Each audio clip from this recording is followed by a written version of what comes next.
Leçon 22. L'engagement étudiant. Salut Chloé, tu rentres chez toi? Non, je vais à mon asso. Je donne des cours d'alphabétisation à des migrants. J'y vais 2 soirs par semaine. Ah bon? Une façon de te donner bonne conscience, quoi. Mais pas du tout, je t'assure. Je ne le fais pas pour moi. Ces gens sont très motivés et sympas. Tu devrais essayer. D'ailleurs, on manque de bénévoles. Ce n'est pas pour moi. Je n'ai pas envie de jouer aux petits profs. Et tu ne sais même pas s'ils apprennent vraiment. Tu as tort, Baptiste, de voir les choses comme ça. Je les aide, ces gens. C'est important pour eux d'apprendre à lire et à écrire. Ça ne te dirait vraiment pas? Définitivement non. Moi, je veux aider les gens sur le court terme. Moi, je me suis engagé au Resto du Cœur. J'y vais surtout l'hiver 1 ou 2 fois par semaine. On prépare des paniers repas et on les distribue aux familles qui en ont besoin.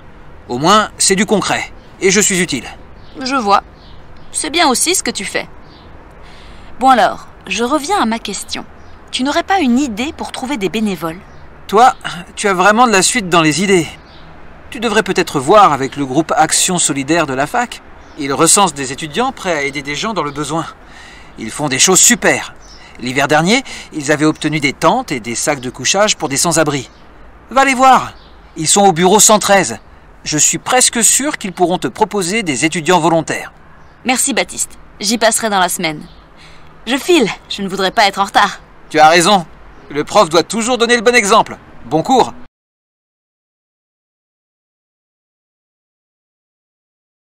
Leçon 22. L'engagement étudiant. Salut Chloé, tu rentres chez toi? Non, je vais à mon asso. Je donne des cours d'alphabétisation à des migrants. J'y vais 2 soirs par semaine. Ah bon? Une façon de te donner bonne conscience, quoi. Mais pas du tout, je t'assure. Je ne le fais pas pour moi. Ces gens sont très motivés et sympas. Tu devrais essayer.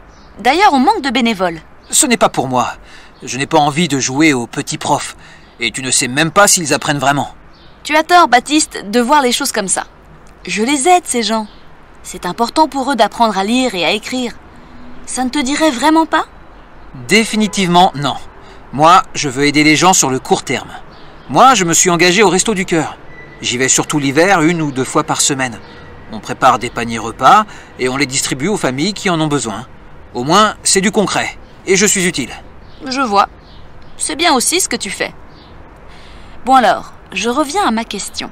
Tu n'aurais pas une idée pour trouver des bénévoles? Toi, tu as vraiment de la suite dans les idées. Tu devrais peut-être voir avec le groupe Action Solidaire de la fac. Ils recensent des étudiants prêts à aider des gens dans le besoin. Ils font des choses super. L'hiver dernier, ils avaient obtenu des tentes et des sacs de couchage pour des sans-abri. Va les voir. Ils sont au bureau 113. Je suis presque sûr qu'ils pourront te proposer des étudiants volontaires. Merci Baptiste, j'y passerai dans la semaine. Je file, je ne voudrais pas être en retard. Tu as raison. Le prof doit toujours donner le bon exemple. Bon cours. Leçon 22. Réunion Solidarité. Bonjour mesdames. Nous ne nous sommes pas revus depuis le mois dernier. Avez-vous réfléchi à des projets solidaires pour cette fin d'année? Oui, Fabienne. Nous pourrions organiser une collecte de vêtements au profit des plus démunis. Une sorte de vide-dressing. Qu'en pensez-vous? Une sorte de vide-grenier? Non, Cécile, je ne suis pas franchement d'accord avec vous. Ça c'est déjà fait et on récupère plein de vieux vêtements immettables. Attendez, laissez-moi continuer. Nous allons vers l'hiver, donc nous pourrions demander seulement des vêtements chauds, propres et en bon état. Je conserve votre idée, Cécile. Et vous, Claire, vous n'avez pas parlé? À la maison de retraite, il y a des personnes isolées. Nous pourrions, 1 fois par mois peut-être, leur rendre visite et organiser des petits goûters avec des jeux. Sincèrement, Claire, vous ne trouvez pas que ça fait un peu bonnes œuvres? Moi, je suis contre. Franchement, Marie, je ne vous comprends pas. Vous ne proposez rien, mais vous rejetez toutes nos propositions. Mais Fabienne, contrairement à ce que vous pensez, j'ai moi aussi une idée pour Noël. Nous devrions organiser une collecte de jouets en bon état et nous les distribuerions en mairie aux familles les plus pauvres. Mon mari est adjoint au maire et il serait d'accord pour nous aider. Votre proposition, Marie, me semble tout à fait réalisable. Qu'en pensez-vous, Cécile et Claire? Je suis entièrement d'accord avec vous. Mais j'insiste car je tiens à mon idée. Nous pourrions collecter en même temps des jouets et des vêtements chauds. L'idée me semble excellente. Dans ce cas, nous pourrions reporter nos visites à la maison de retraite en janvier, quand les journées sont bien tristes, non? C'est d'accord. Faisons ainsi. Marie, je vous laisse voir avec la mairie pour réserver une date et nous préparons dès maintenant l'affichage et le mail annonçant la collecte.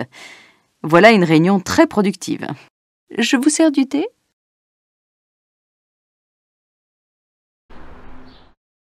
Leçon 22. Réunion Solidarité. Bonjour mesdames. Nous ne nous sommes pas revus depuis le mois dernier. Avez-vous réfléchi à des projets solidaires pour cette fin d'année? Oui, Fabienne, nous pourrions organiser une collecte de vêtements au profit des plus démunis, une sorte de vide-dressing. Qu'en pensez-vous? Une sorte de vide-grenier? Non, Cécile, je ne suis pas franchement d'accord avec vous. Ça c'est déjà fait et on récupère plein de vieux vêtements immettables. Attendez, laissez-moi continuer. Nous allons vers l'hiver, donc nous pourrions demander seulement des vêtements chauds, propres et en bon état. Je conserve votre idée, Cécile. Et vous, Claire, vous n'avez pas parlé?